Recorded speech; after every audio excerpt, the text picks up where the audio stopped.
Mas hoje o nosso foco aqui é um edital aberto, né, muito recente, diga-se de passagem, e com muitos cargos, o que é sempre interessante, o edital aqui de poucos dias.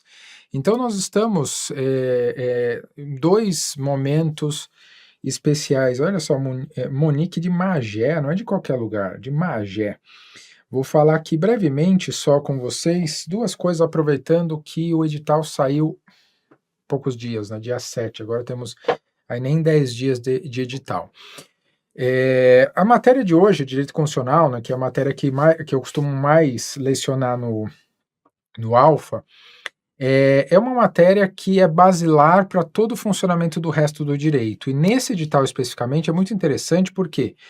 Porque ela é a primeira a ser tratada entre as matérias do direito, ela tem o maior número de questões, não é a única, mas ela está lá no topo do número de questões, e ela é a primeira na questão de peso de desempate, no valor dela como matéria. Direito constitucional é a maior de todas. Um alô para o Piauí, Márcio Freitas, né, o meu querido amigo e coordenador Daniel Lustoso, que é de Piauí, mas notem a relevância da matéria no nosso edital. Então, alguma coisa que você precisa estar em contato, estar aí com profundidade no argumento. Eu pensei, ao receber o convite da aula, eu pensei nos caminhos possíveis para eu tomar, até por isso que eu comecei um pouquinho antes, e com edital aberto, normalmente a ideia é questão atrás de questão, questão atrás de questão. E aí eu fui ver a tendência da nossa banca, que é a IDECAM, em concursos como o nosso. E eu notei uma tendência de questionar muito sobre um determinado ponto, que é um dos 8 temas do nosso edital. Na verdade, 2 dos 8 ela costuma perguntar mais porque faz mais sentido, tem mais a ver com a carreira mesmo. Então, só projetar aqui brevemente, quando você tem o contato com o nosso edital, deixa eu pegar aqui minha canetinha, os temas que para o passado costumam ser mais incidentes são os temas 8 e o tema 7. Ambos aqui muito próximos e, logicamente, aí com um diálogo direto com a função que você terá, especialmente o item 8, que fala justamente da função de policial. E, além disso, em segundo lugar nas estratégias de estudo estaria aqui, ou está o item 1, boa tarde, Josineide, que fala dos direitos e das garantias fundamentais, e que é aqui o hors concurso em qualquer concurso, por exemplo, que não é o nosso foco, mas o próprio INSS é o tema mais cobrado, o outro tema do INSS sequer está aqui. Então nós temos 4 grandes blocos aqui de estudo quando nós observamos o nosso edital, especialmente observamos que haverá 12 questões de direito constitucional na nossa prova. Sendo que se eu vier aqui para baixo, é quase impossível tirar 12 questões dos itens 7 e 8, é muito difícil.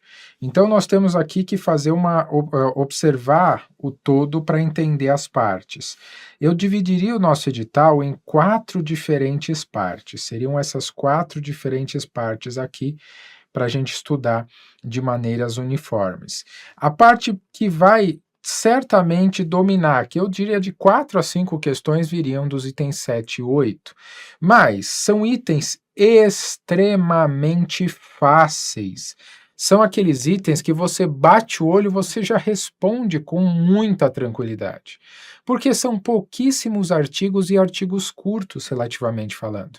Então nós vamos ali do 142 ao 144, basicamente, as Forças Armadas, 142, 143, e Segurança Pública, 144. Eu diria ainda, eu penso algo como 3 ou 4 questões de segurança pública e uma de Forças Armadas. Então não tem muito espaço para se perguntar.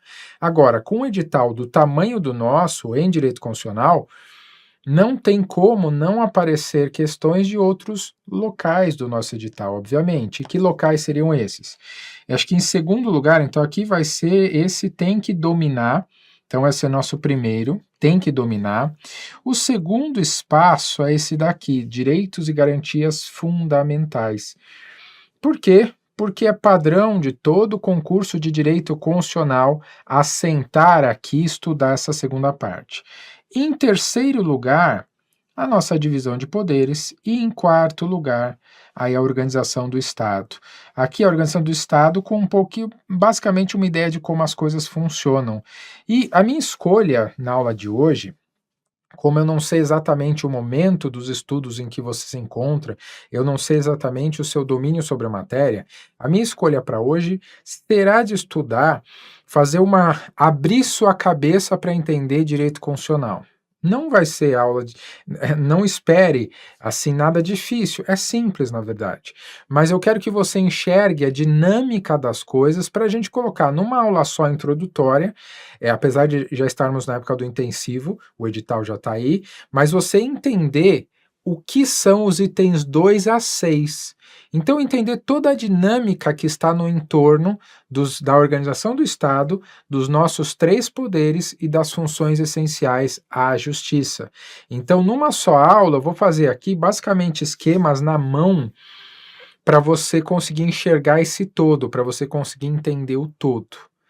Então, vem aqui comigo, porque o essencial aqui serão os prints das telas. Então, eu vou tentar fazer a letra o melhor possível, vou me esforçar. E aí, aqui o material, essencialmente, hoje, Cleide, vai ser os prints.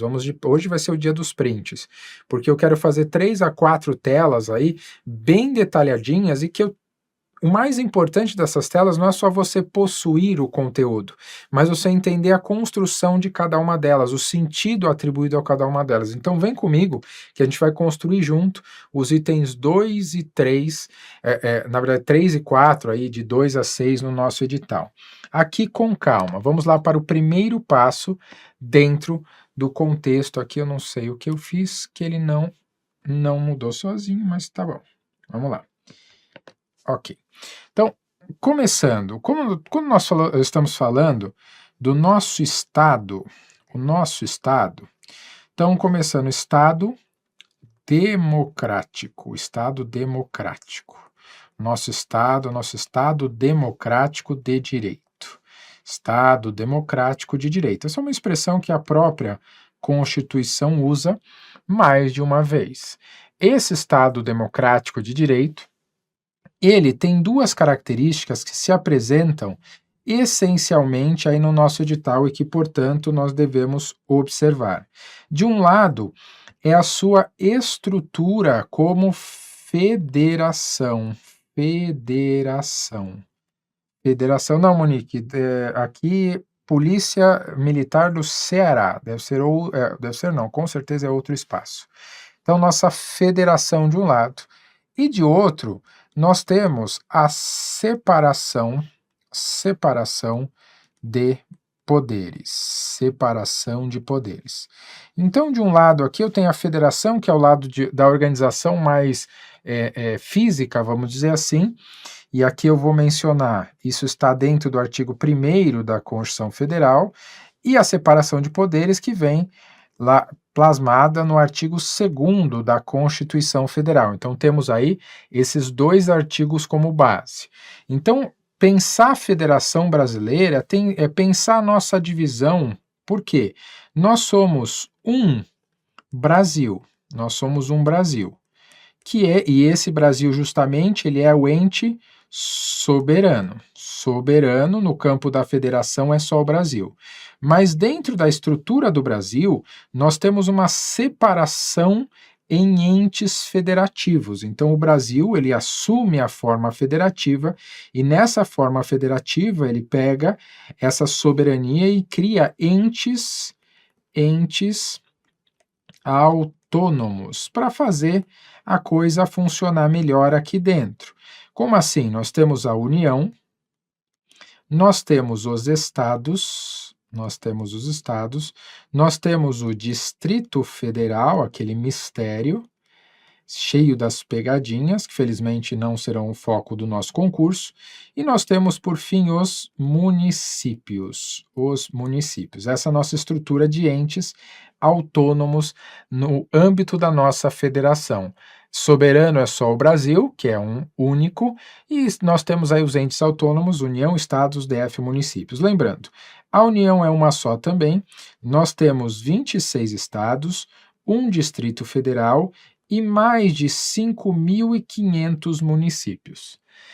Muito bem, do outro lado, nós temos estabelecida também uma forma de separação dos poderes, nas quais nós temos três diferentes poderes. Nós temos o poder legislativo, nós temos executivo, o poder executivo, e nós temos o poder judiciário. Essa não só é a ordem da Constituição, mas é a ordem do nosso edital, veja só. Legislativo, Executivo e Judiciário. Por que essa ordem? Porque é a ordem que a Constituição prevê.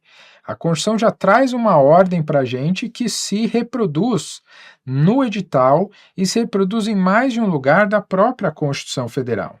Então, essa ordem aqui ela tem motivo, não é aleatória. E no contexto desse poder judiciário, ainda de acordo com a Constituição e com o nosso edital, nós temos algumas, na verdade duas, funções que lhes são essenciais.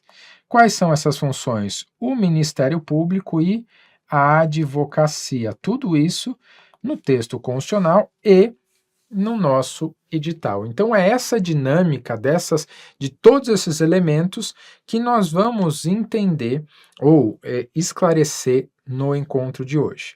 Isso vai permitir que você, no desenrolar dos seus estudos, tanto de direito constitucional, como, por exemplo, de direitos humanos, que também tem uma influência direta do nosso tema, o direito administrativo, e mesmo o direito penal, vai passar a entender melhor a dinâmica do que você verá de hoje até a sua prova, e vai ajudar também na hora de fazer as questões, porque quando a memória falha, quando o argumento falha naquele ponto, é essencial que você tenha uma noção do todo para pelo menos chutar com menos chance de erro. Então, quando você entende a lógica do que se está perguntando, a resposta objetivamente fica mais simples ou menos difícil, pelo menos. Então, as coisas, quando elas fazem sentido, são tão mais fáceis de aprender como são mais fáceis de você interpretar e resolver os problemas no caso concreto. Então, esses dois mundos, eles acabam se aproximando quando você entende do que se está falando. O link, se alguém conseguir aí postar, deve ter bastante gente aí buscando esse link. Fiquem ligados, simuladão nacional de INSS, mas enquanto isso, enquanto não aparece o link, enquanto não faz simulado, fica aí comigo que vamos entender certas coisas do direito constitucional e que se quiser tirar o print da primeira aqui, fique à vontade. Muito bem, muito bem. Passando então, agora a entender melhor essa nossa federação, ou melhor, entender melhor a formação do Estado brasileiro, Esse Estado brasileiro, logicamente, pensado aí a partir da nossa atual Constituição Federal. A Constituição Federal, que é lá de 1988, de outubro de 88. O nosso Estado brasileiro, ele foi pensado da seguinte maneira. Ele foi arquitetado com 3 caracteres essenciais. O sistema democrático eu vou deixar para falar em separado, mas ele foi pensado a partir de uma forma de Estado característica, uma forma de Estado característica. E aqui, sem precisar decorar, mas só para observar e não errar, nunca se perguntado sobre o tema, qual é a forma de Estado que o Brasil adotou? Qual que é a forma de Estado adotada pelo Brasil? É a federação.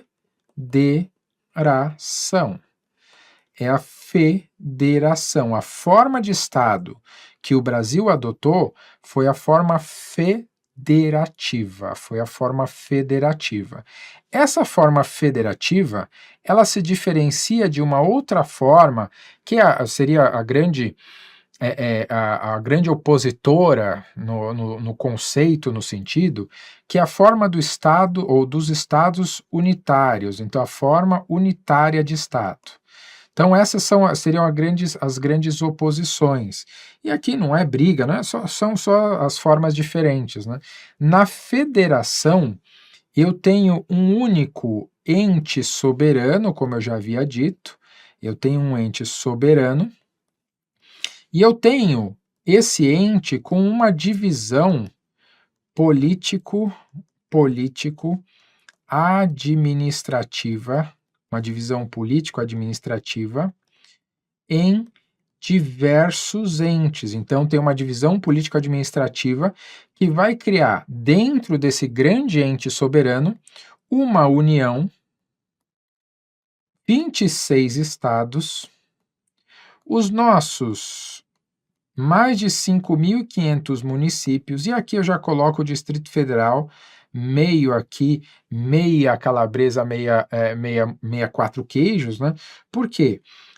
O Distrito Federal ele é um ser estranho que reúne o que fazem os estados e o que fazem os municípios. Então, a estrutura de uma federação é que um ente soberano ele é responsável por toda pela representação, né? Então, olhado de fora para dentro, nós somos o Brasil. Agora, de dentro para fora, nós temos diversos entes que vão ter, cada um deles, a chamada tríplice autonomia. Eles têm 3 autonomias essenciais. Eles têm autonomia política, eles têm autonomia administrativa. Então, vou botar aqui que tem o tríplice A, autonomia administrativa, e também a autonomia financeira, ou patrimonial. Como assim, André? Olha só. Quando se fala autonomia política, quer dizer que todo ente federativo tem o seu próprio poder legislativo. Todos eles têm o seu poder legislativo. Todos eles têm o seu poder executivo. E todos eles têm os seus bens e os seus tributos. Todos eles têm os seus bens e os seus tributos. Pense, a prefeitura não tem lá a sede da prefeitura? É da prefeitura. O governo não tem a sede do governo? Ou a União não tem lá o Palácio do Planalto? Então todos têm os seus próprios bens, têm os seus rios, têm seus terrenos, etc, etc. E eles têm os seus próprios tributos. Veja, você paga para o município para morar, você paga o IPTU. Você paga para o Estado para prestar serviço, na verdade, para circulação de bens e serviços, né, o ICMS, para prestar serviço é ISS para o município, você paga o IPVA se você tem veículo automotor, e você paga para a União o imposto de importação, imposto de exportação, o famoso imposto de renda. Então, cada um dos entes federativos ou dos entes federados tem a sua própria forma de arrecadação e tem os seus próprios bens. Todos eles têm o seu poder executivo e todos eles têm o seu poder legislativo. Então, tem bastante proximidade entre cada um. Mas, André, e aí? A União manda no Estado e o Estado manda no município? Não é bem assim. No modelo constitucional, há uma convivência harmônica entre cada um deles, o que significa dizer que cada um no seu quadrado, literalmente. Então, no mais das vezes, não é que um manda mais que o outro. Na prática, quer dizer que cada um tem o seu espaço no qual o outro não pode ingressar. Veja, por exemplo, o horário de funcionamento de shopping center. Pense no shopping center da sua cidade. O que eu conheço, faz anos que eu não vou, tá? Mas do que eu lembro quando eu fui e depois que eu perguntei para colegas, tem até a colega de Magé, talvez me ajude se conhecer. Eu conheci no Rio de Janeiro capital. Mas comparando, o horário de funcionamento de shopping center aqui em São Paulo capital com o Rio de Janeiro capital, em São Paulo, shoppings funcionam das 10 da manhã às 10 da noite, das 10 às 22. E no Rio, na vez que eu estive lá, funcionavam das 8 às 23. E por quê? Cada município escolhe, mas essencialmente essa é uma escolha local. E se o governo quiser mudar o horário? A priori não pode. Quem determina o horário de funcionamento de comércio é o município. E o Estado? Estado não. O Estado não faz isso, não está dentro do campo de atuação do Estado e também não está dentro do campo da atuação da União Federal. Então, cada um no seu quadrado, cada macaco no seu galho, como diria o ditado antigo, ok? Então, eles têm uma convivência pacífica porque cada um apita no seu quadrado. Muito bem. A diferença dessa forma de Estado da federativa para a unitária, então você percebe, na unitária eu tenho a concentração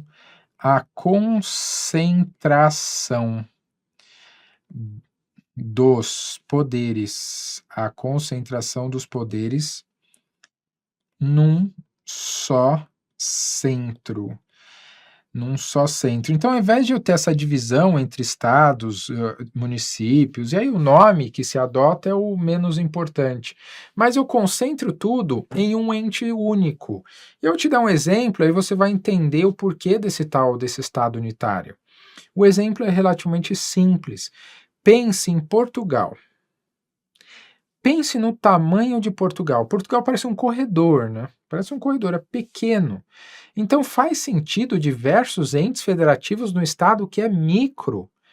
Portugal cabe, o nosso menor estado, eu acho que é maior que Portugal, se a gente for pensar em tamanho geográfico, né? Então o nosso espaço geográfico é muito grande, então para a gente faz sentido essa divisão. Como faz sentido, por exemplo, nos Estados Unidos, que também tem essa divisão entre o governo central e os estados. Só que as noções são um pouquinho diferentes pelas formas de construção dos dois países. Nos Estados Unidos, os estados têm muito mais poder, eles têm mais autonomia. No Brasil, é a União que tem mais poder e tem mais autonomia, pelas formas como foram construídos um e outro. Ok? Então, os Estados Unidos foram formados, lembra das 13 colônias, que na verdade foram 12, uma não compareceu, mas ok. Primeiro foram os estados, depois criou-se o ente que os unia. No Brasil foi diferente, nós começamos como um só e depois fomos nos separando, por isso essa ideia de concentração, lá nos estados, aqui na União. É por isso, por exemplo, alô para o Ceará, Tarciana, muito bem, Ceará, terra boa. Seja bem-vinda, Tarciana. Aqui eu não enxergo a sua fotinho, mas havia uma monitora extraordinária de carreiras policiais do Alfa Presencial, chamada também Tarciana. Não faço ideia se é você, porque eu já tenho dificuldade para enxergar. Ainda essas fotos, ó, só ver o tamanho do óculos. Ainda essa fotinho micro que aparece, não faço ideia. Mas se for a Tarciana do presencial, um abraço. Se não for também, um abraço. Mas é isso. Montes Claros, Duda, muito bem. Aproveitem aí, dividir onde vocês moram. Eu sou filho de mineiro, eu sou suspeito.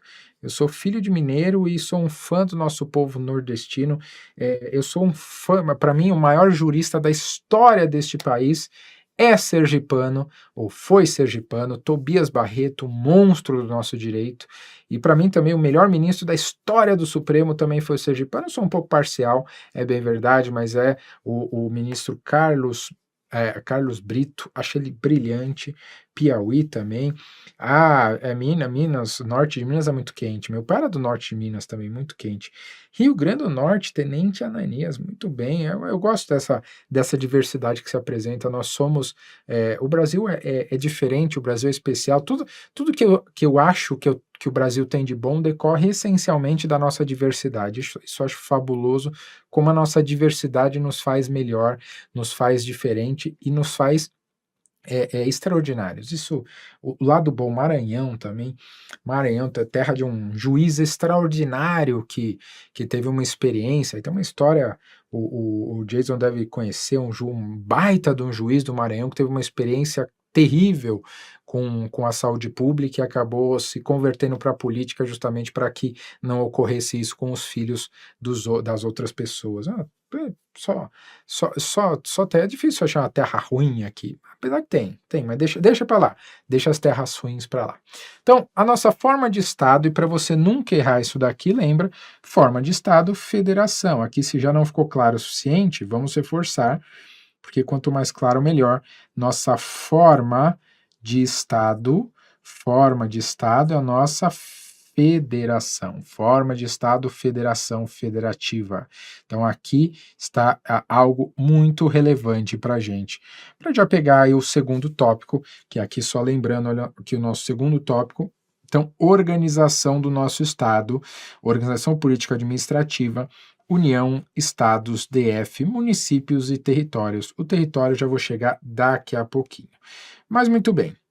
Além dessa forma de Estado, que é, diga-se, uma anotação aqui importante, ela é uma das nossas cláusulas, é uma cláusula pétrea. Que raio significa ser uma cláusula pétrea?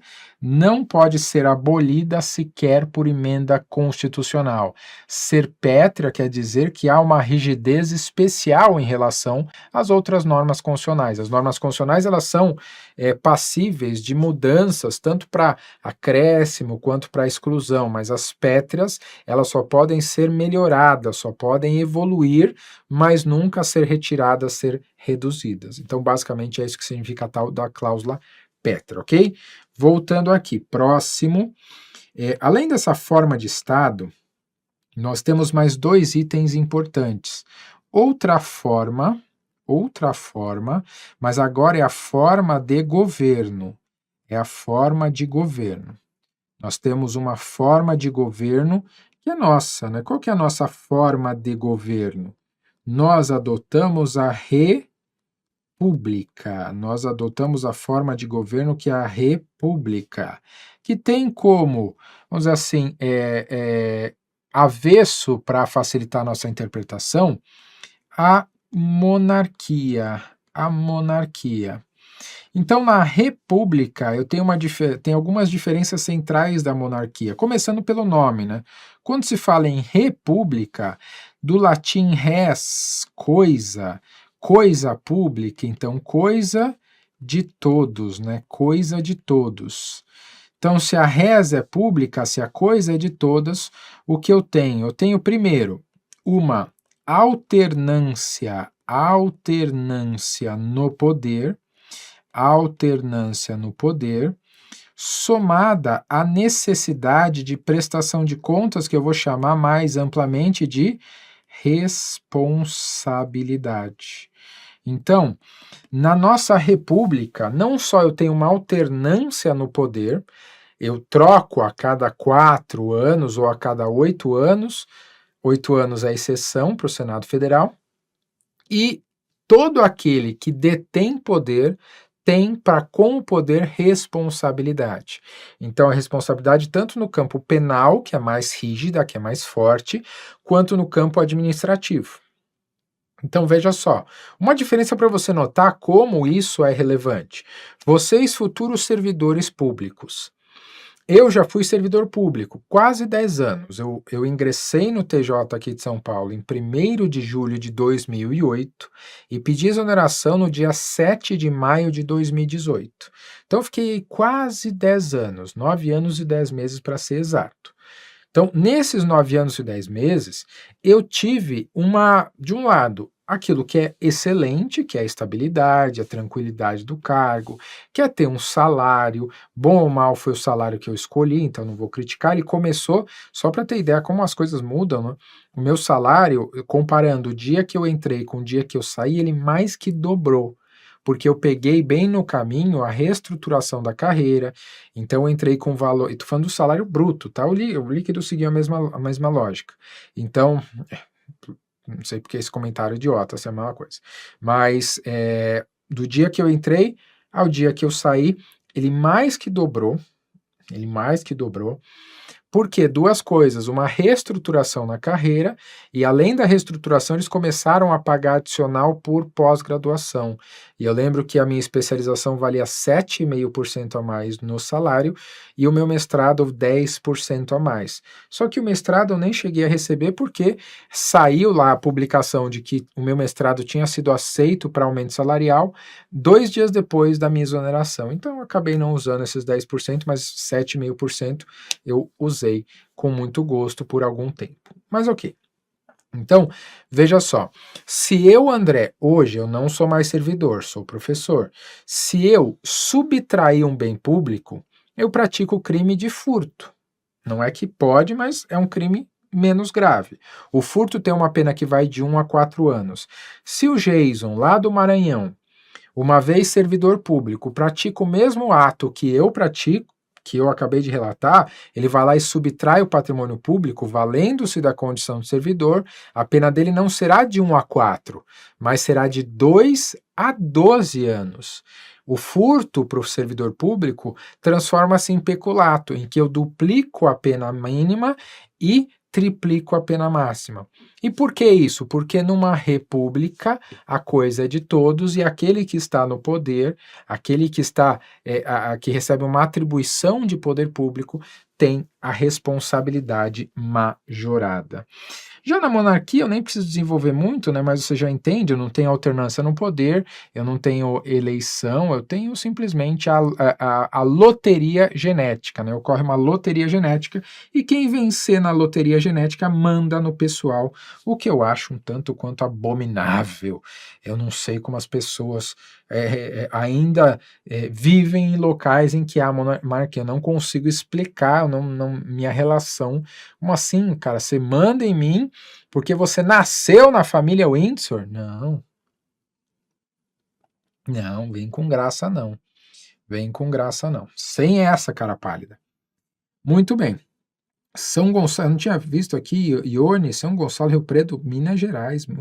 São Gonçalo, Rio Preto, Minas Gerais? É o nome de uma cidade, São Gonçalo, Rio Preto? Eu conheço o Rio Preto. São Gonçalo eu conheço no Rio. Mas eu não sou um grande conhecedor. E Minas Gerais é o estado da federação com mais municípios, né? O número de municípios, Minas é imbatível, assim como é imbatível no café e no queijo. E para o meu gosto, na culinária também. Muito bem. Então, além da forma de Estado, da forma de governo, nós temos, por fim, o sistema de governo. O sistema de governo. Olha só, conhecendo mais um. Obrigado pela novidade, Ione. Então, São Gonçalo, Rio Preto, Minas Gerais. Que legal, que legal. Aprendendo cidades novas, gosto. Gosto. Também quente aí perto de Montes Claros, imagino. Muito bem. Sistema de governo. Sistema de governo. O sistema de governo, nós adotamos o presidencialismo. Presidencialismo.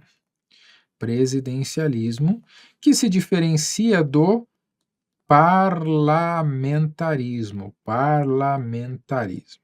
Muito bem, aqui a diferença é mais técnica, né? A monarquia é muito mais visual, mas a diferença central aqui é que no presidencialismo, que é o regime que adotamos, eu tenho na mesma figura do presidente, o presidente ele acumula duas funções, a função de chefe de Estado e a função de chefe de governo. Eles têm as duas funções ao mesmo tempo. Aí qual é a diferença, André? No parlamentarismo, as funções são separadas. A chefia de Estado é do presidente. Já a chefia de governo, normalmente é do chamado primeiro-ministro. Do primeiro-ministro. Então, nós temos aí essa diferença central entre os dois sistemas de governo. No nosso sistema, o sistema que nós escolhemos, e aqui é até um detalhe, bem-vindo, Erivelton, aí já de Fortaleza, já está na boca do gol. Esses dois aqui, até curiosidade, foram objeto do único plebiscito nacional que tivemos, o plebiscito lá de 1993, no qual nós mantivemos a república como forma de governo e o presidencialismo como sistema de governo. Então aqui, o único plebiscito nacional que tivemos, a escolha que fizemos foi pela república, corretíssima, e o presidencialismo, aí já não sei se foi tão correta, mas foi a escolha que fizemos, eu não votei, eu tinha apenas 10 anos na época. Mas veja, a república é uma escolha mais natural para a gente, nós já somos independentes há algum tempo, esse ano comemoramos aí 200 anos de independência, e que até demorou, né, na verdade, podíamos ter feito há mais tempo, né? Afinal, deixa quieto, isso não é aula de história. E o sistema de governo, nós temos um presidencialismo que hoje se chama de presidencialismo coalizão, ou não de colisão, né? Ou hoje quase um semipresidencialismo, né? Porque com orçamento secreto, basicamente o executivo perdeu muito poder na parte do dinheiro. Perdeu querendo perder, né? O orçamento secreto é um problema que nós precisamos atentar. Só começou, nós vimos aí, tem um autor de processo penal que tem uma frase que eu acho muito interessante, ele diz, ó, pelo tamanho do dedo a gente nota o tamanho do gigante, né?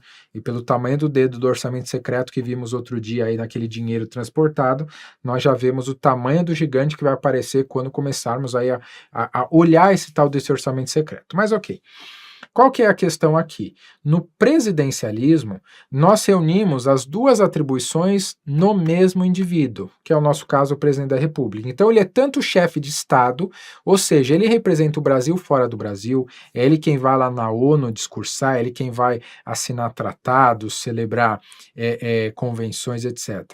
E ao mesmo tempo, esse mesmo chefe, ele é responsável pela organização da União.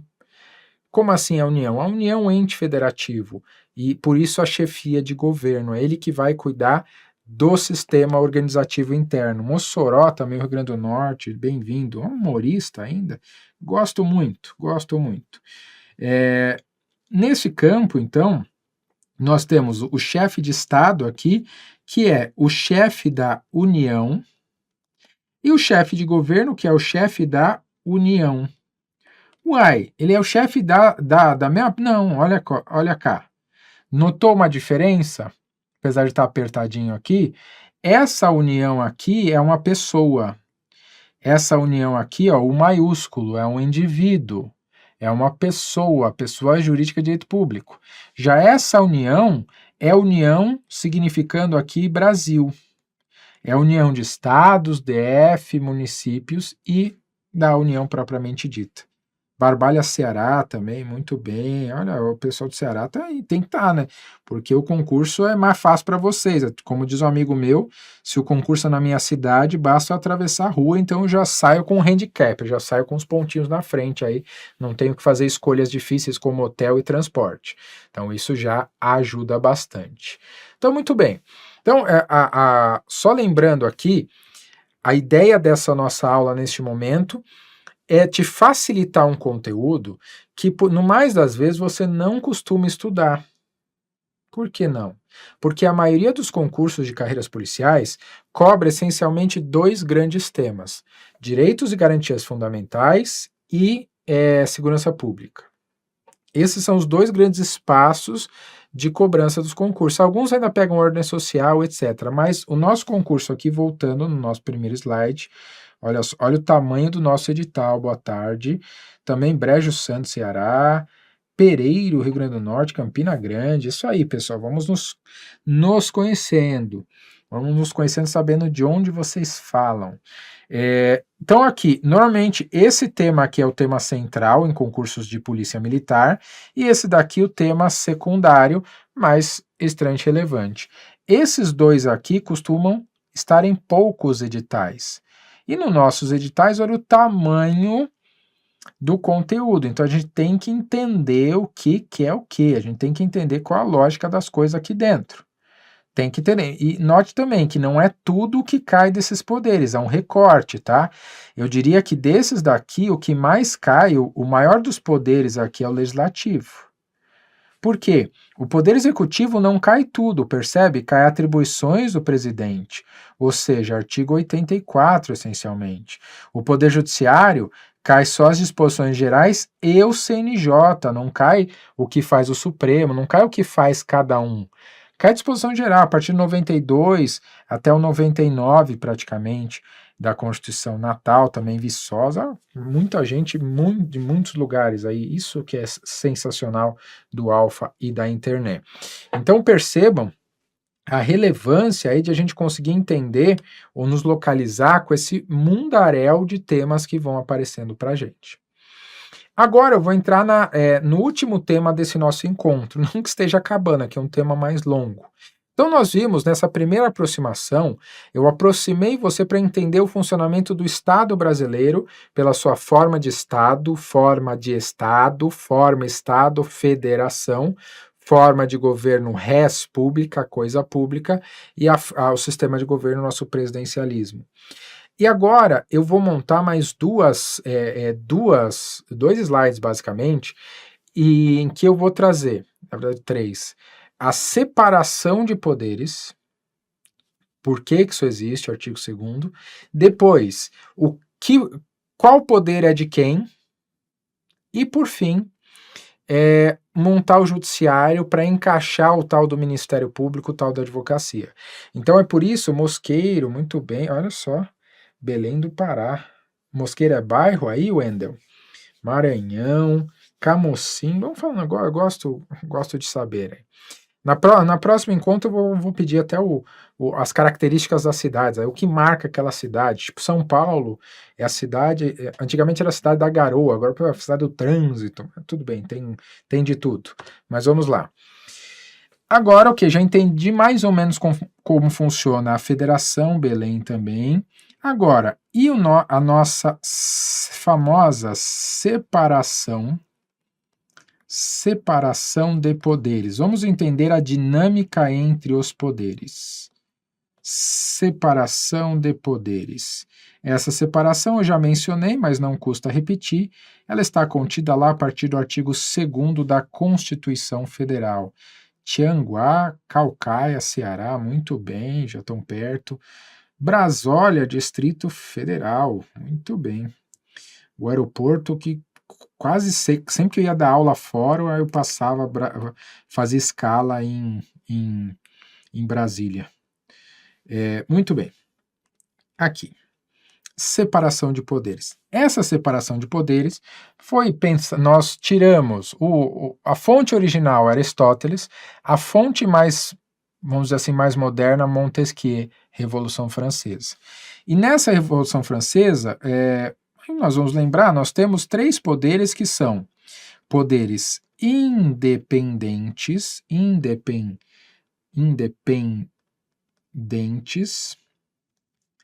e harmônicos, independentes e harmônicos entre si. E justamente nesse contexto cria-se a ideia de que há um sistema de, aspas, freios e contrapesos, freios e contrapesos, que vem do inglês checks and balances. Olha as pessoas se achando já, Kishimoto e Tarciana já planejando local de prova, isso aí, mesmo a cidade ajuda. Vai ter prova aí em Caucaia, já é bom ficar de olho. Então, freios e contrapesos. E quais são esses poderes, né? Pela ordem, são os poderes legislativo, o poder executivo e o poder judiciário. São aí os nossos 3 poderes. Poder executivo, poder legislativo e o poder judiciário. Cada um desses poderes aí terão funções que são chamadas de típicas. Deixa eu fazer assim. Vamos lá. Nós temos, de um lado aqui, as chamadas funções típicas ou primárias, e as funções atípicas ou secundárias, típicas ou primárias e atípicas ou secundárias. Por quê? As funções típicas são aquelas que trazem harmonia aos poderes, enquanto as atípicas trazem a independência. Como assim? Veja, quando eu falo em função de harmonia, eu atribuo um som principal que aquele poder vai tocar, algo que ele vai fazer melhor que os outros. Eu gosto de comparar, e aqui o meu escritório deixa claro, com banda. Veja, aqui, por exemplo, minha banda favorita de todos os tempos, inclusive aqui é um Fred Mercury, e aqui é tudo uma parte da coleção Queen. Eu gosto pouco, nota-se, mas uma banda de rock brilhante como Led Zeppelin, como o Queen, por exemplo. Pegamos os membros, são 4 membros, mas vamos começar. Quando eu falo no legislativo, eu sempre penso no fugiu no guitarrista. Por quê? O guitarrista é aquele que é muito visto, que emite aquele som que ecoa pelos 4 cantos do local em que a banda está tocando, né? Tem aqueles solos lindos, aquela qualidade, aquela potência na sua guitarra. É nosso Brian May, o legislador aparece, né? Ele que faz as leis. Então a função que diferencia o legislativo é justamente a função de que ele, deixa eu mudar aqui a cor, ele é responsável por fazer as leis, por legislar. É ele quem legisla. O executivo, eu penso como um baixista, porque a função dele é administrar. É ele que trabalha mais, ele faz a gestão. Ele é que tem muito mais servidores, ele cuida de cobrar imposto, ele cuida de prestar saúde, prestar educação. É ali que estão os serviços, né? O grosso dos serviços estão aqui. O grosso dos serviços. E por fim, eu tenho o baixista, que é o responsável por julgar. O baixista é aquele que no começo da música, com exceção de algumas músicas, você nem nota que o baixista está lá, mas de repente ele aparece, ele mostra a importância dele, e ele sempre tem aquele mais, como ele fosse desafiado a aparecer, né? A guitarra sempre aparece primeiro, a bateria é uma constante, e o baixo ele vem para compor esse trio. Só que no Queen, no Led Zeppelin, na banda que você preferir, no AC/DC, no Deep Purple, o que está faltando? Está faltando a fonte, normalmente, de toda a construção da própria banda, aquela identidade da banda, né? De onde vem o poder. E aí pensar, onde está o nosso Freddie Mercury? Onde está o nosso vocal? Aí onde está o nosso Ozzy Osbourne? Está aqui. Todo esse poder, ele emana do povo, por isso nós somos uma democracia. É o povo quem fornece uma parte do seu poder ao legislativo, fornece uma parte do seu poder executivo e fornece uma parte do seu poder ao judiciário. Então, o detentor do todo, o soberano, o único soberano é o povo. O único soberano, se no contexto da federação o soberano é o Brasil, no contexto dos poderes, boa tarde, Lídia, o soberano é o povo. E a escolha soberana do povo é a escolha que atribui poder ao legislativo. Nós escolhemos todo o poder legislativo, nós escolhemos o executivo, nós não escolhemos o judiciário. Por quê? É uma escolha, é uma questão técnica. O judiciário, ele é aquele que ele tem praticamente zero democracia dentro dele. Nós não escolhemos. E essa é proposital. Por quê? Porque para que eu tenha no judiciário um espaço técnico um pouco, não que não haja política, mas mais distante do centro político, o centro das escolhas que eu tenho no legislativo e que eu tenho aqui no executivo.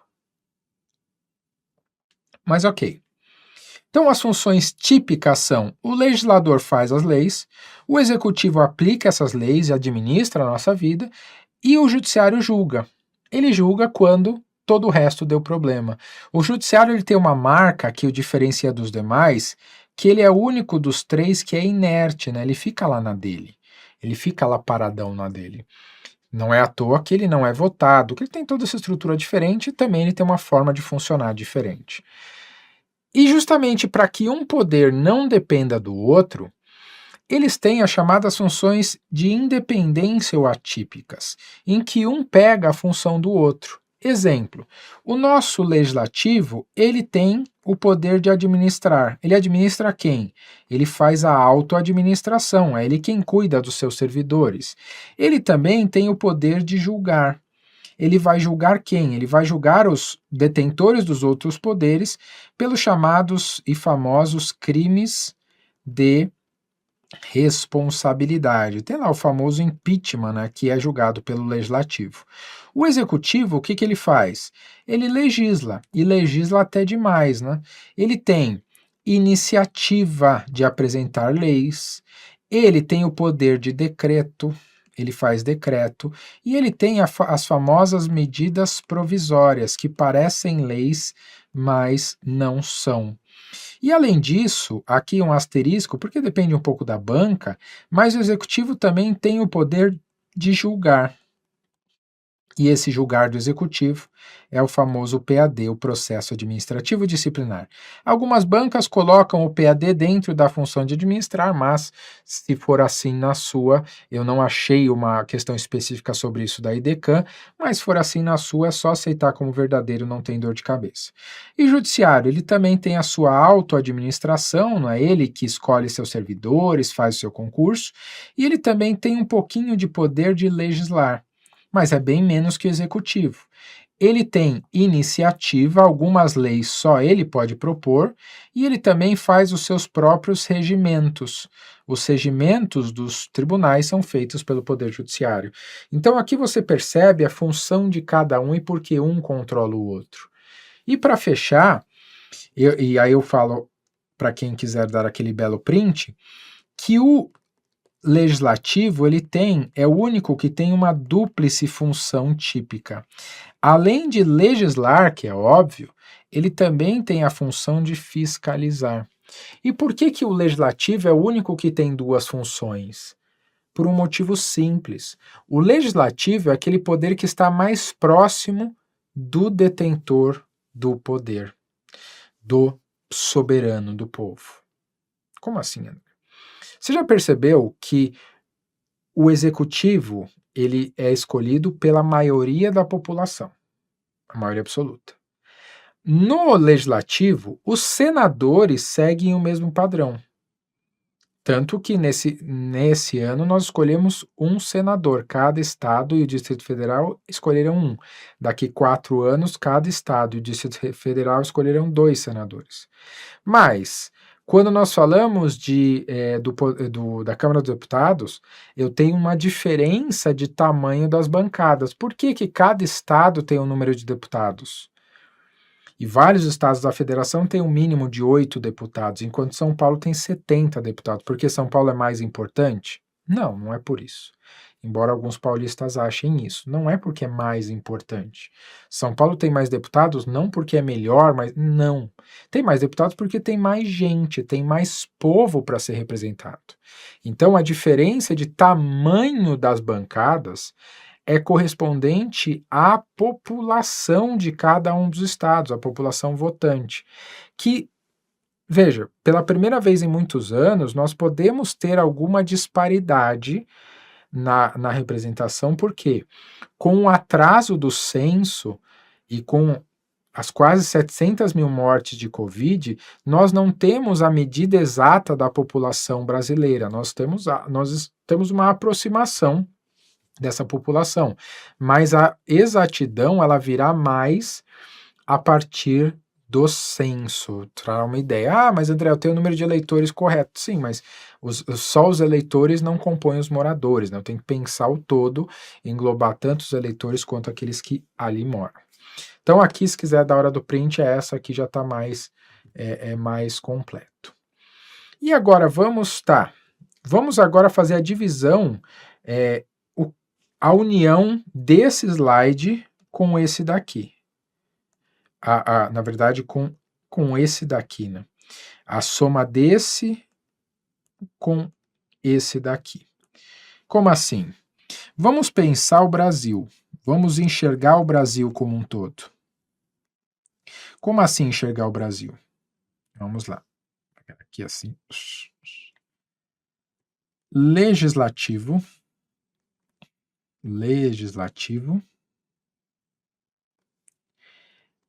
executivo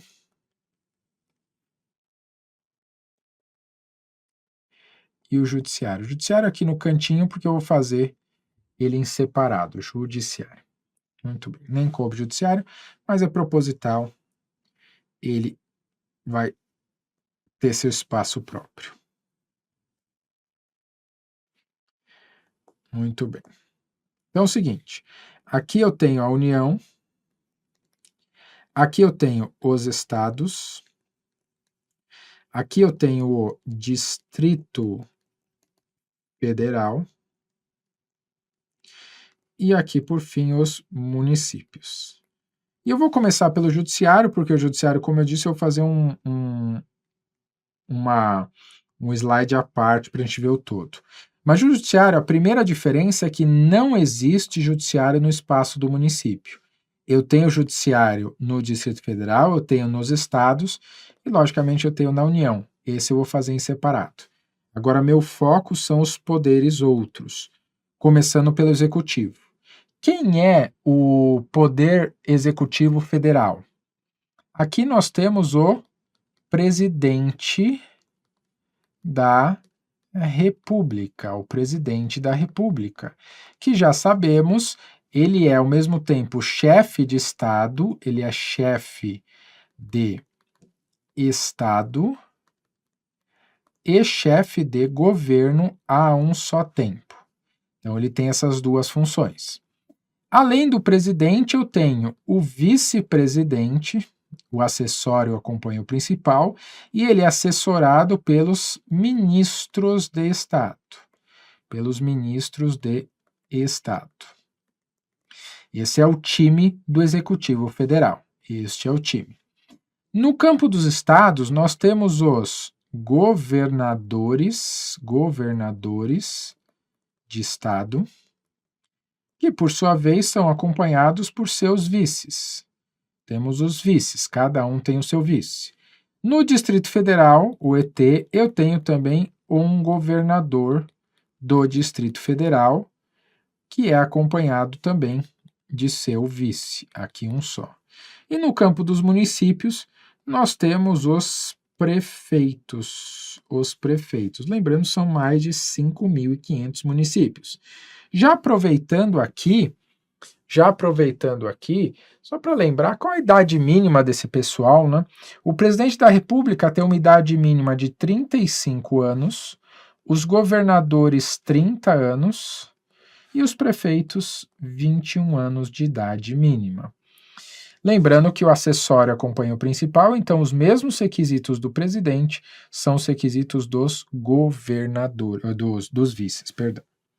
E para fechar essa tabela, o nosso poder legislativo, aquele que faz as leis, e além de fazer as leis, é o grande responsável pela fiscalização dos coleguinhas.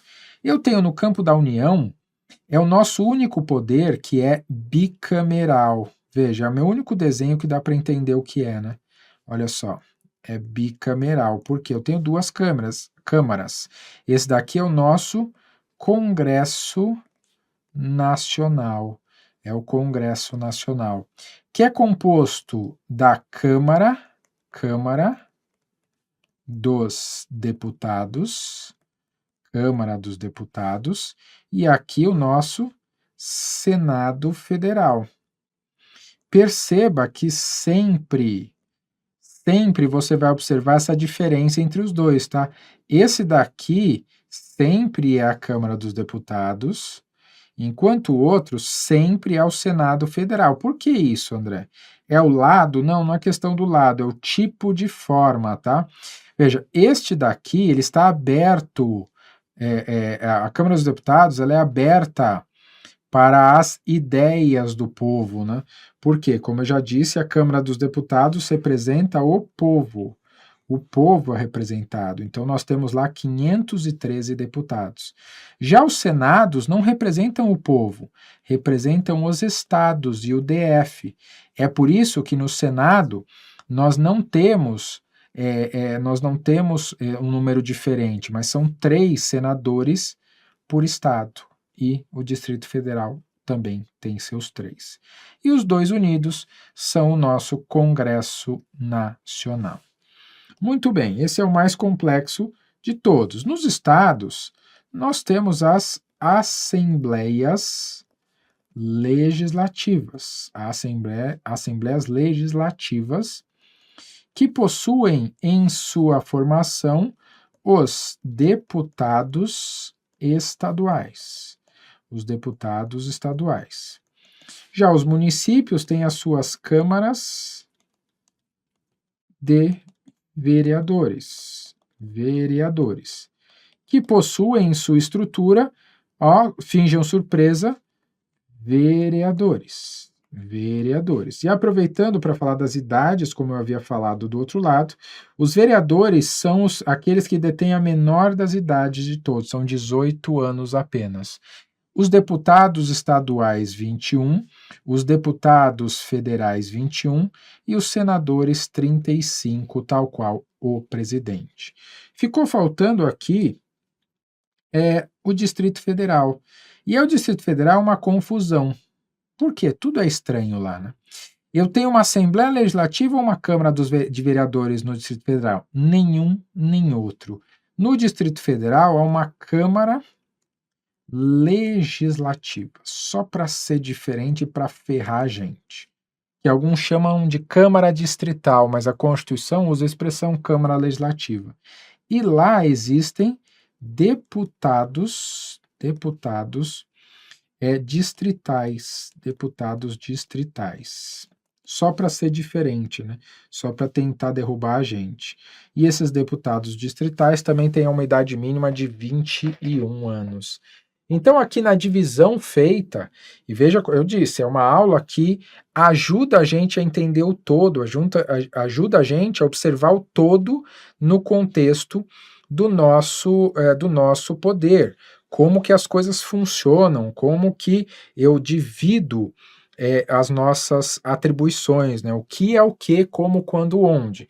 Então, perceba, o legislador, que é responsável por fazer as leis, modificar a Constituição, todos eles são órgãos colegiados que vão conglobar todas as vontades das pessoas daquele espaço, ou, no caso do federal, todas as vontades dos brasileiros, o que nem sempre é uma tarefa fácil, porque nós temos vontades muito diferentes, né? Grupos com vontades diferentes, então, diferentes formas de ver, de pensar. Isso é bom, a construção é boa, porque um pensamento único dificilmente deu certo, se a gente for pensar, né? E é difícil, tem uma versão da realidade que é sempre a correta, é difícil dizer isso, né? É difícil falar isso, eu tenho dificuldade. Mas a discussão, não a briga, mas a discussão, o debate sempre ajudam a gente a crescer, a acrescentar elementos argumentativos e tornar a coisa, todo o desenvolvimento muito mais lógico, muito mais racional. Muito bem. Além disso, nós temos no executivo, você percebe que há sempre um titular e um reserva. Então aqui eu tenho o presidente e o seu vice, o governador e o seu vice, o governador e o seu vice, e os prefeitos mais o vice também. Os vices, né? Com um detalhe, enquanto no campo federal o presidente é assessorado pelos ministros, em todos os demais campos nós temos os chamados secretários. Sejam secretários de Estado, sejam secretários do Distrito Federal, sejam os secretários municipais. Então, a diferença essencial aqui da União para os nossos estados e Distrito Federal e municípios é que no campo da União, ao invés de haver secretarias, há ministérios. No passado, já houve secretarias também. Ainda há secretarias, mas assim, por exemplo, hoje o Ministério do Meio Ambiente já foi chamado de Secretaria do Meio Ambiente. Mas nessa especialização se prefere essa divisão. A Constituição denomina que o presidente, lá no artigo 84, assessor 84 e 85 seguintes, mais 88, né, é assessorado por ministros, e tem até os requisitos dos ministros, né? Todo ministro tem que ter, vou até colocar aqui a idade, né? O ministro de Estado também tem uma idade mínima, que são 21 anos, e ele precisa ser brasileiro, não necessariamente nato, mas brasileiro. Só um dos ministros precisa ser brasileiro nato. Agora, para terminar de vez, o último. Agora, aquela chance do print, né? Se você não deu print, vamos dar a primeira. Só lembrando aqui onde começamos. Então, começamos aqui, estamos entendendo a dinâmica entre as diversas questões. E perceba uma coisa, olha, quando eu estou falando das idades, eu estou colocando. Opa, estou com a borracha, eu estou colocando as idades por quê? Por que eu estou colocando as idades, além daquela divisão? Por que eu fiz essa escolha? Porque eu gosto de colorir? Também, né? Não sei se ainda tem aqueles livros de colorir, eu nunca comprei, porque era para desestressar, mas eu acho que ia querer colorir bonitinho e estressar mais. Mas olha só, quando eu observo aqui no nosso edital, olha que interessante. Eu tenho lá a divisão do Congresso, Câmara dos Deputados e Senado, para entender o contexto, os parlamentares federais, estaduais, municipais, presidente e os ministros, o Poder Judiciário que eu já vou falar. E nos direitos e garantias, note, eu tenho o artigo 5º, que é essa primeira parte, eu tenho o artigo 6º, direitos sociais, e provavelmente até o 11, e eu tenho direitos políticos, que vão do 14 ao 15, o 14 tem aquelas idades que eu te passei. Não tem nacionalidade, então não vou ficar falando de nacionalidade se não tem no meu edital. Perceba que a aula, ela às vezes você fala, será que ele pensou antes, ele leu o edital? Lógico. Aqui no Alfa, amigo, se a aula não disser respeito ao edital, a gente é demitido sumariamente, aqui toma as chibatadas, hein? Isso direto do capitão Lustosa. Lógico, estou exagerando, mas obviamente, há uma preocupação essencial no seu concurso em que você tenha o estudo mais direcionado possível. Então, as aulas são pensadas a partir de 2 elementos: o seu edital e as questões da sua banca. Quando eu não tenho o padrão de questão da banca, eu vou pensar nas possibilidades de acordo com os concursos semelhantes, concurso anterior, outros concursos daquela banca. Então, nós temos um trabalho de pesquisa anterior a qualquer aula aqui, que é importantíssimo. É a partir dele que nós pensamos o que nós vamos conversar e por que vamos conversar. Então, aqui, quando eu faço essa tabela mais completa, com outros elementos, é essencialmente porque nós temos aí elementos no seu edital. Então aqui, o Estado Democrático, hora do print, se quiser dar o print, 5, 4, 3, 2, próximo print, tela 2, 5, 4, 3, 2, mais um, 5, 4, 3, 2, Natal, Luiz de Natal, Grande Norte, bem-vindo, Luiz, mais um print, vamos lá, 5, 4, 3, 2, último print, e aí vamos para o nosso último slide, na hora que se aproxima do nosso fim. Agora vamos para terminar, veja, o Poder Judiciário, ele não cabe naquela tabela porque ele demanda um espaço próprio, ele não necessariamente que ele seja maior, mas ele é mais complexo, ele tem mais entes. E vamos a ele, olha só, o Poder Judiciário, ele tem uma estrutura própria muito interessante. Você já sabe lá em Brasília que ele tem o único que tem um órgão chamado de Supremo, né? Supremo Tribunal Federal.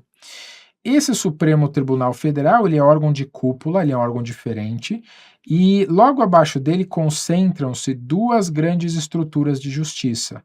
Uma que possui a chamada justiça comum e a outra que traz a justiça especial, ou comuns ou especiais, né? E as especiais por quê? Porque eu tenho 3 matérias que são especiais. 3 matérias que são especiais. Eu tenho o Superior Tribunal Militar, o Tribunal Superior Eleitoral e o Tribunal Superior do Trabalho. Então aqui eu estou diante da matéria militar, só para deixar o mais claro possível, matéria eleitoral e matéria trabalhista. A trabalhista é a que menos importa para a gente, porque o nosso concurso não vai para esse lado, e além disso, o próprio nome já é estranho, TST, parece doença venérea, não parece? É, parece. Ah, o que você tá? Tô com uma TST chata aí, cara. Então, veja só. E aqui eu vou traçar mais um pontilhado para mostrar o seguinte: tudo o que está aqui para cima está localizado no Distrito Federal. Tudo isso daqui é Distrito Federal. Tanto o STF, que está lá na Praça dos Três Poderes, quanto o STJ, quanto o Superior Tribunal de Justiça, Superior Tribunal Militar, Tribunal Superior Eleitoral e o TST, Tribunal Superior do Trabalho. Veja que são 2 começam com S, 2 começam com T, meio que para fazer um contrapeso, né? Ah, André, então para mim, olha aí, Iguatu, muito bem, bem-vindo, Kelvin. Você vai pensar, não, então o STM é importante para a gente, né, André? Que é lá que os militares são julgados. Só os militares federais, já vou chegar lá. Mas bem, aqui que eu preciso me preocupar menos, No campo da justiça trabalhista, eu tenho os tribunais regionais do trabalho, os TRTs, e os juízes do trabalho aqui embaixo. Aqui na justiça eleitoral temos os TREs, esse ano os TREs trabalham bastante, e as juntas e os juízes eleitorais. No campo do STM eu não tenho nada aqui no meio, e eu tenho aqui embaixo as auditorias militares. No campo da justiça comum, eu tenho uma subdivisão importante para a gente. Eu tenho aqui os TRFs e os TJs. Aí aqui eu tenho os juízes federais e aqui eu tenho os juízes de direito. Com uma observação já importante desde já. De toda essa estrutura aqui enorme,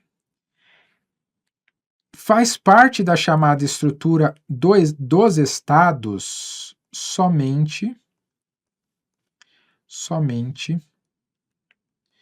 esse pedacinho aqui. Só esse pedacinho aqui, por incrível que pareça, olha o tamanho, só isso daqui diz respeito aos estados, como o estado do Ceará. Todo o resto faz parte da União. É tudo chamado de Justiça Federal. É tudo Justiça Federal. Tudo sai dos cofres federais. Dos estados, única e exclusivamente esse pedacinho aqui do canto. Detalhes. Vamos aos detalhes importantes e pitorescos. Alguns estados, que não é o caso do Ceará, tem outro tribunal de justiça aqui, que é o Tribunal Militar. Esse Tribunal Militar é aquele que vai julgar a Polícia Militar e o Corpo de Bombeiros Militar. Mas esse daqui existe em poucos estados, tá? Na verdade, só 3 estados. Só em São Paulo, Minas Gerais e Rio Grande do Sul. Por que só nesses 2, André? Porque diz respeito ao tamanho da corporação militar. E se houver um TJM, ele está no mesmo nível do TJ. Ah, André, e no Ceará, o que eu faço? Os policiais militares do Ceará, em segunda instância, são julgados pelo Tribunal de Justiça Militar, assim como os particulares, assim como os servidores públicos civis. Então, a Polícia Militar, os policiais militares do Ceará, atenção nisso, são julgados pelo Tribunal de Justiça do Ceará. E aí o que acontece? Nós temos as juntas, mas, no caso Ceará, essa junta permite um recurso para o TJ comum. Não há TJM no Ceará. E cuidado, se você for pensar, André, mas o TJM não fica aqui onde está esse X? Não. Aqui é uma justiça estadual, ela vai julgar PM e Corpo de Bombeiros. O STM julga as Forças Armadas. Uma coisa não tem nada a ver com a outra. Então, muita atenção aí. E ainda está expresso no nosso edital, eu tenho um penduricalho aqui, que é o CNJ.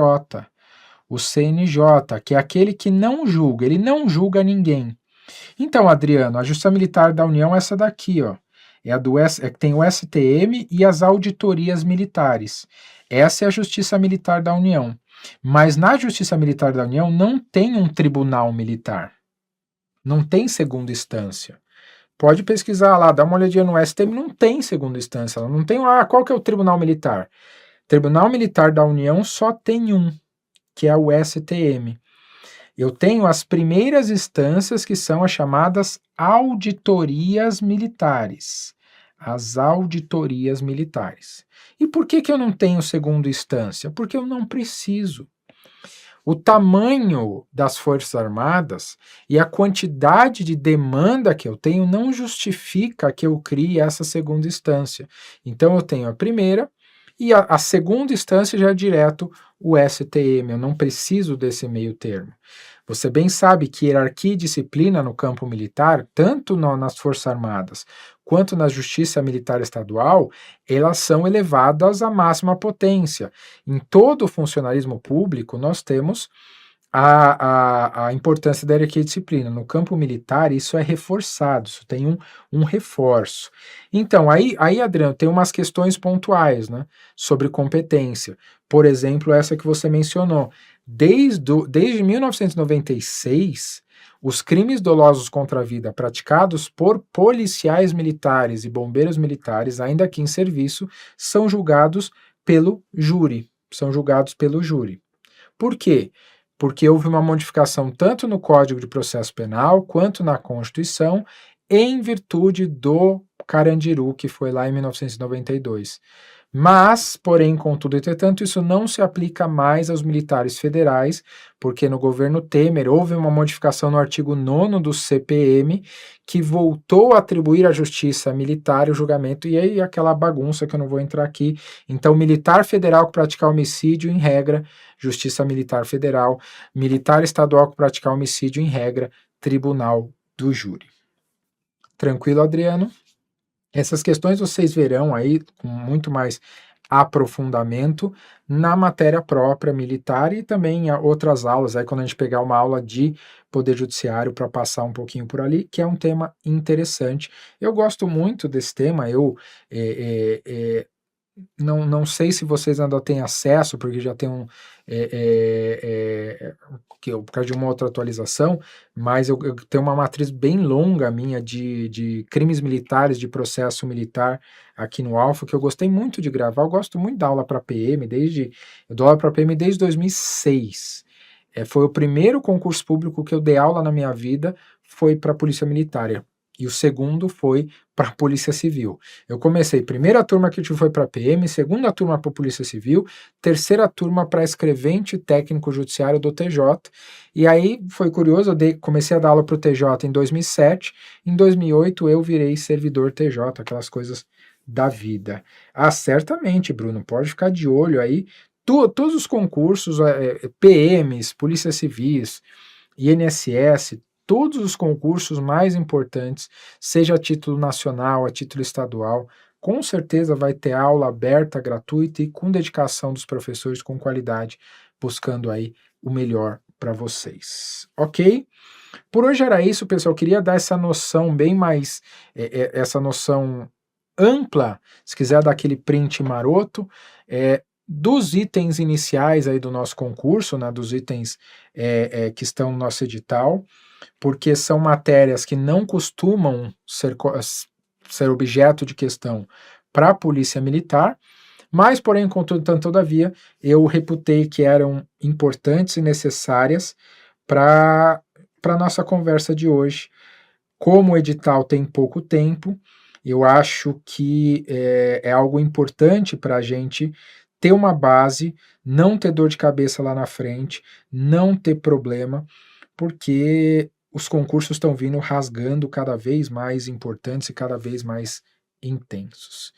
Por hoje era isso, agradeço a audiência de todos, espero ter sido útil. Fiquem bem, sigam estudando, vai valer a pena, vai dar certo, só depende de persistência. A persistência é a chave do concurso.